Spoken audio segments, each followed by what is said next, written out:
देखो, बहुत लंबे समय से यमुना का पानी राजस्थान को मिले, वर्षों से इसकी आवाज़ उठ रही थी। विशेषकर शीशराम ओला जी बहुत इसको उठाते थे, लेकिन पिछली सरकारों में ये काम हुआ नहीं। और अब हमारी सरकार में ये काम MOU हो गया है। जहाँ पानी की किल्लत रहती है, पर्याप्त पानी पीने को भी मिलेगा और सिंचाई को भी मिलेगा। जैसे ERCP से मिलेगा, तो आप मानो 21 और 3 24 जिले राजस्थान के पानी की समस्या से निजात मिली। एक बड़ा सवाल, देखो, बहुत लंबे समय से यमुना का पानी राजस्थान को मिले, वर्षों से इसकी आवाज़ उठ रही थी। विशेषकर शीशराम ओला जी बहुत इसको उठाते थे, मंत्री भी रहे, उन्होंने बहुत प्रयास किया, लेकिन पिछली सरकारों में ये काम हुआ नहीं। और अब हमारी सरकार में ये काम MOU हो गया है। तो उससे शेखावाटी का एरिया, जैसे चूरू है, झुंझुनू है, सीकर है, जहाँ पानी की किल्लत रहती है, पर्याप्त पानी पीने को भी मिलेगा और सिंचाई को भी मिलेगा। जैसे ERCP से मिलेगा, तो आप मानो 21 और 3 24 जिले राजस्थान के पानी की समस्या से निजात मिली। एक बड़ा सवाल ये है कि इस सप्ताह के पहले चरण का काम 6 जनवरी को पूरा हो जाना चाहिए था। मुख्यमंत्री के सामने विभाग ने वादा किया था, लेकिन अब 4 महीने लेट हो रहा है। ऐसे में क्या है कि सवाई माधोपुर और दौसा के जो जिलों को पानी मिलना है वो और लेट हो जाएगा। एक योजना आमतौर पे कई विवाद आ जाते हैं। जैसे अभी दौसा में जो पाइपलाइन बिछ रही है, वहाँ फॉरेस्ट का विवाद आ गया, उसलिए महीनों भर वो अटक गई। कई जगह खातेदार विवाद कर देता है, कई जगह लैंड एक्विजिशन विवाद के कारण दोबारा करनी पड़ती है, तो इस कारण से डिले हो जाता है। डिले का कारण आमतौर पे विवाद। अभी हर विभाग में ट्रांसफर का काम चल रहा है, किसी विभाग में भी ट्रांसफर कई ऐसे आए, कई समस्याएं भी आती हैं, कई समस्या लेके आए हैं। किस रूप में देख रहे हैं आप?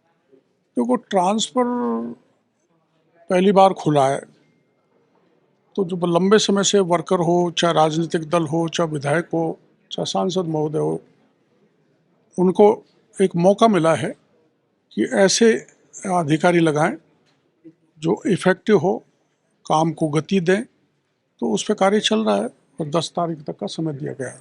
क्षेत्र से जुड़ी समस्याएं रखी, जिला प्रमुखों ने रखी, विधायकों ने रखी, बहुत गहमा गहमी का माहौल भी रहा। देखो, ऐसा है, हमारे रूरल डेवलपमेंट विभाग के पास स्टेट की 3 योजनाएं हैं, जिसमें डांग विकास, मंगरा विकास और मेवात विकास। इन तीनों के प्रस्ताव पहले ग्राम सभा से आते हैं, फिर पंचायत समिति की साधारण सभा से आते हैं, फिर जिला परिषद की साधारण सभा के आने के बाद राज्य सरकार की जो एक कमेटी बनी हुई है उसको अप्रूव करती है। सभी प्रस्ताव, ज़्यादातर एक पंचायत समिति मुंडाउर को छोड़कर सारे प्रस्ताव अनुमोदित हो गए। और ये करीबन 50 करोड़ के काम है। 50 में 150 करोड़ का काम तीनों एजेंसीज का है। वो अब इसके अनुमोदन के बाद गति पकड़ेगा। अंदर जिस तरीके से मीटिंग चल रही थी, विधायकों की भी समस्याएं थी। माननीय विधायक मेवात विकास बोर्ड के और मंगरा के विधायक प्लस प्रमुख भी आए थे, COs भी थे, और जहाँ ज़्यादा दिक्कत थी वहाँ कलेक्टर से भी बात की। कहीं प्रोग्रेस कम थी, ताकि प्रोग्रेस में तेज़ी लाई जाए। कुछ काम ऐसे थे जो प्रारंभ नहीं हुए, जैसे करौली में और कई अलवर में।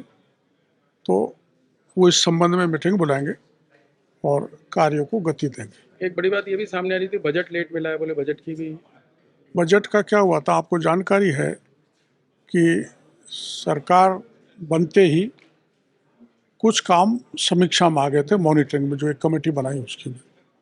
उसके कारण फाइनेंस से परमिशन बाद में मिली, और कई जगह उपचुनाव थे, जैसे रामगढ़ में था तो मेवात के काम अटक गए, इसलिए समय लगा था। अब वो गति पकड़ेगा। एक सवाल, आपके पास कृषि का दायित्व भी है। मुख्यमंत्री ने और CS ने जो राइजिंग राजस्थान के तहत MOU थे उनको लेके बैठक ली। सेकंड लार्जेस्ट यानी 2474 MOU कृषि और संबद्ध विभागों ने किए।